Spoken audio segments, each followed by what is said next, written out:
didn't last long. Hello, my refreshing glasses of lemonade. I'm joined today by my friends Allison and Balthazar. So today I'm doing this kind of cool, edgy, rocker, smoky eye look because I get a lot of questions about makeup for different ages or different ethnicities or skin types, and those are all good questions and I understand and respect them, but I also want to try to get away from the mindset that we need to like have these really separate ways that we do things for different ages, ethnicities, etc. I think he had a bad dream. Also, the jig is up. We're filming this in the middle of the night. And we all know it. Also, it is actually 100 million degrees in here, so we're fanning ourselves with a children's book. Thank you, Allison. Mm-hmm. She's a great worker. She's a model and fan holder. Oh, yes. She's like a geisha. But anyway, I want to focus more on specific principles that are just sort of universally true, and then you can sort of pick and choose from those which things apply to you, instead of thinking, well, I'm in my 40s, so I have to do my makeup this way, you know what I mean? So first I'm going to just tuck back your glorious mane real quick. As our bodies mature like fine wine full of wisdom and fucking grace and badassery, sometimes they get a little bit more dry. So instead of viewing it as like, you know, specific to a certain age, it's more like there's just different things that happen. So it's more like maybe if you didn't have dry skin before, you might have a little bit of dry skin as you become a wine body. And badass. A badass wine body. So first things first, I'm going to prep her skin by doing a little facial massage. See about that we ate eggs. Like, remember that time when you came over to my house and we ate eggs really late at night and then I massaged you? Anyway, I'm going to use rosehip oil because it's really nice and very hydrating. This is going so well already. And so far we haven't been murdered, so that's always good. I always prefer that my models not get murdered at my house. Yeah. And they prefer it that way too. Yeah. I've heard. Let them go someplace else and do it. I like to do this at the beginning. I'm actually, because this is going to be a more dramatic eye look, I'm going to wait to do the rest of the makeup for the face. But I like to give this a little bit of time to kind of soak in. So I find that doing a little bit of facial massage kind of just helps to get the blood circulating and plump everything up, and also it feels nice. Probably. Yeah. It's okay. I mean, it's no getting murdered, but. So I'm going to prep her lids with a little bit of the Urban Decay Naked Skin Concealer, which is what I'm going to be using under her eyes as well, just to even out the color a little bit. And close your eyes. Generally speaking, with drier skin, I don't feel the need to use an eyeshadow primer because I don't like how the texture looks. So I mentioned in my video the other day, my makeup philosophy rant video that I did, that there's a couple things that I'm trying to do typically when I do someone's makeup, which is I want them to look healthy and I want their features to look lifted and defined. So with that in mind, I'm going to be giving some tips as I do her eye makeup right now about how to place it so that everything is being lifted and defined in the eyeball region of her face. I also like to do just like one of these like rules about makeup. So one of the ones that I really hate is when people talk about not using like shimmer products at different ages, and I'm like, okay. Obviously Allison has insanely amazing green eyeballs that are just like ridiculous. So I'm going to use in the Naked 3 palette this color Trick, which is kind of like a rose gold shade. And I'm going to use a soft fluffy brush, and I like to start out with the lighter colors in most cases. It's a little more user friendly, and I'm just going to kind of put this all over the lid. So because green is a cool color and obviously rose gold is a more warm color, this is going to really make her eyeballs pop more than they already naturally do. Just pop right out of her skull. I hate it when that happens. It's very startling to everybody around me every time my eyeballs pop out of my skull. Okay, so I like to check in once in a while and have people open their eyes. Open your eyes for me so I can just see the placement. And I like to make sure that with your eyes open looking straight ahead, the color is just kind of peeking out above the crease a little bit. So one thing to keep in mind with shimmery products is anything light reflective is going to make that part of your face seem like it's closer. So when you're highlighting or something, putting something shimmery on your cheekbones makes those areas seem more pronounced. Whereas using something matte is going to make something seem like it recedes more. So when it comes to shaping your eyeshadow, one of the things that you want to do is you want to try to push back this area of skin, or kind of like the area around the crease. And so I've put shimmer all over, and now I'm going to go in with a matte shade to kind of contour a little bit in this area so it doesn't look puffy, because we don't want that. And I'm actually just going to use this taupe like contour shade from the Kat Von D Shade and Light eyeshadow palette. So when it comes to placing any kind of darker shadows, a couple guidelines that you can keep in mind are you want to follow roughly the angle of the corner of the nose to your corner of your eye, and that's going to give you kind of a stopping point so that you're not like migrating out, like, well, I don't know what's happening. And so with your eyes open, I'm going to just kind of place that a little bit in that area. And having the eyes open when you're doing the initial placement is really helpful for when you have hooded eyes maybe a little bit. Because if you've experienced this, where you put eyeshadow on your eye with it closed and you open it and you're like, where did it go? It's gone. Wait, it's gone now. So if you put it on with your eyes open and then you close them and kind of buff it out, you can sort of make sure that it's visible. And again, I just want this to kind of peek out above the crease a little bit.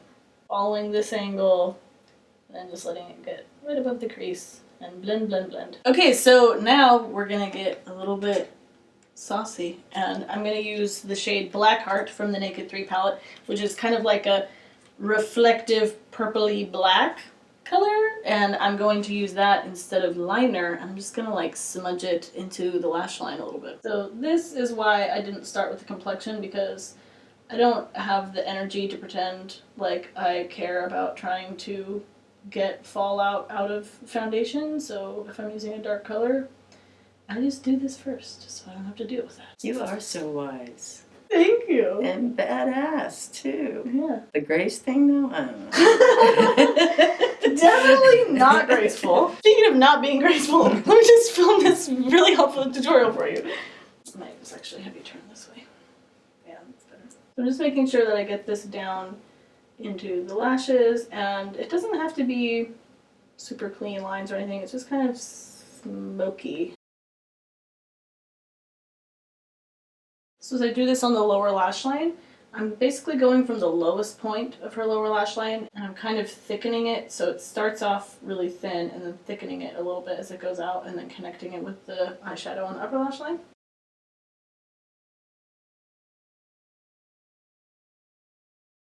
And then now I'm taking a little bit of that color on a bigger brush, and with your eyes open, I'm just going to put it right on that outermost corner. Again, keeping in mind this angle, and I'm going to blend it down, but basically if you want to lift your eyes, you want to visualize kind of the highest point of your upper lash line, and then just make sure that from that point out everything is going up. So look straight ahead. Just kind of putting that there, and then close your eyes. Blending it all together from that highest point out.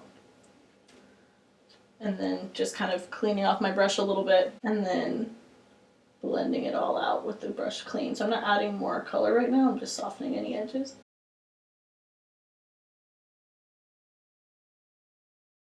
So again, I've cleaned off my brush, and now I'm just kind of softening all the edges. Okay, and before I clean up the eye makeup and move on, I'm going to take a little bit of this MAC paint pot in Black Ground, which is like a kind of a soft granity black that has a little bit of sheen in it, and I'm going to just put that right in the lash line. So I'm just taking a thin brush and kind of putting it right down in the lashes.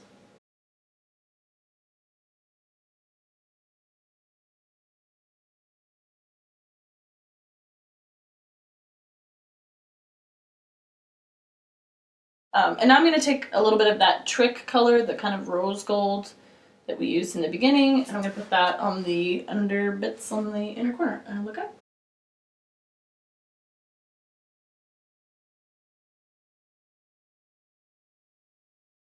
And now I'm just going to clean up all that stuff.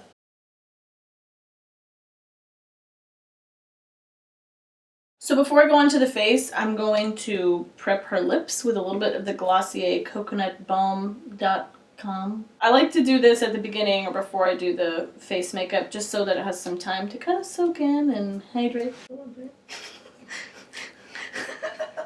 Okay, so for the complexion, I'm just going to do like a tinted moisturizer and a little bit of concealer. So I'm going to use the Laura Mercier Tinted Moisturizer in the shade Bisque, and I'm going to apply it with a beauty blender.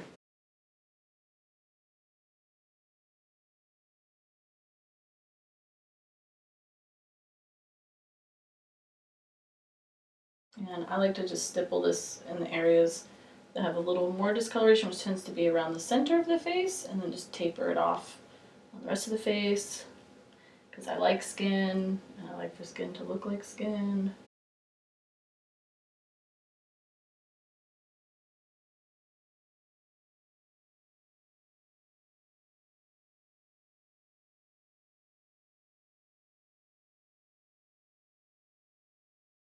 And then I'm just spot concealing with a tiny bit of the Kevyn Aucoin Sensual Skin Enhancer. A couple areas where I want a little more coverage. This is my preferred method of foundation application in a lot of settings, just like a tinted moisturizer or light coverage, and then just conceal where you need it. It's also much easier to maintain in these summer months when it is 1 billion degrees Celsius. And then I'm going to use that Urban Decay Naked Concealer, and this actually eyeshadow brush from the Naked palette. Look up. And I'm just going to apply it in the areas where there's darkness, which tends to be kind of like right under here, right in here, and right in here. And I'm just feathering out the edges.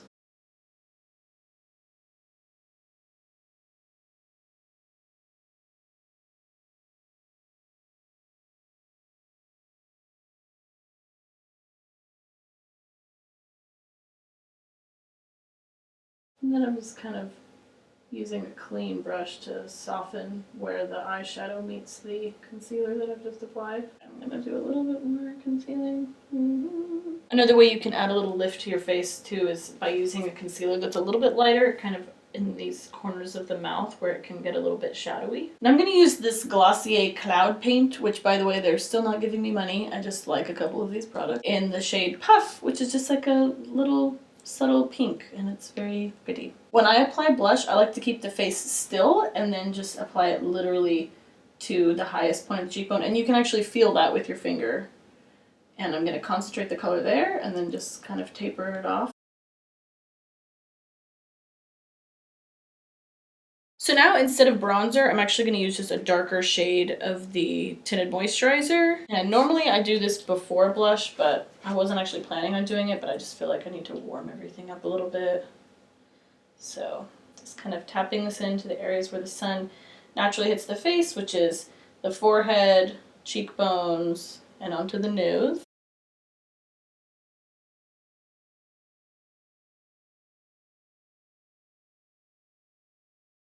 So normally I wouldn't really need to do this, but because of these bright lights so close to us, it's a little bit shinier on camera than actually, so this is really for y'all's benefit. But I'm going to put a little bit of powder, and I'm just going to use the Tarte Smooth Operator Amazonian Clay finishing powder. And I'm just putting a little bit through the center of the face. I'm just going to lightly fill in her brows, and I'm going to use that same taupe color from the Kat Von D palette. And a little angled brush, and I'm just going to do some little hair strokes to add a little fullness.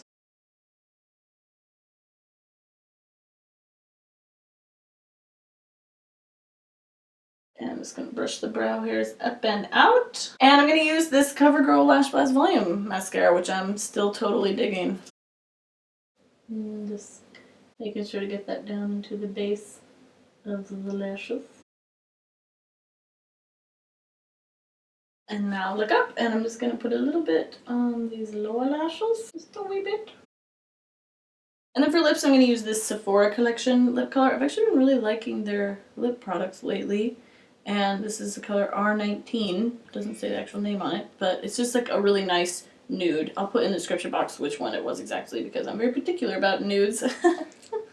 I really said those words just now. You did, and it does beg the question, what do you mean? I mean it in every way that I could mean it. I mean, I should be particular about nudes. Like, that's not a bad thing to be particular about. Don't judge me. And I'm just doing like kind of a wash of color. I don't want to do anything really opaque. Again, just kind of effortless. I'm going to go over top with a little bit of this Too Faced Sweet Peach Creamy Peach Oil Lip Gloss. A lot of words in that title. Now's the part where I do any little finishing tweaks. I want to add a little bit more cheek color. Alright, we release the hair. Wow. Alright, this is the completed look. I hope you guys enjoyed this and found it helpful. As always, follow me on Snapchat, Instagram, and Twitter at Kiki Makeup if you want to hear me say more stuff or watch me do more stuff, because that's where I do stuff and say stuff. And you should also subscribe to my channel, or else everywhere you go forever will smell like Taco Bell, which sounds like it would be a good thing, but it would really only be cool for like a couple days, and then it would be disgusting, and it would be happening for the rest of eternity, so you should probably subscribe. So yeah, thanks for watching. I'll see you guys in a couple of days. And she was like, just imagine if somebody else said to you the stuff you say to you, like, and is it okay? And I was like, oh god. Because I'm always like, I'm the worst of all time. It's just like, wow, Caitlin, you're the worst of all time. I'd be like, ow. She's like, why is it okay for you to say stuff like that to you? That's and I was like, oh, that's a good point. Yeah.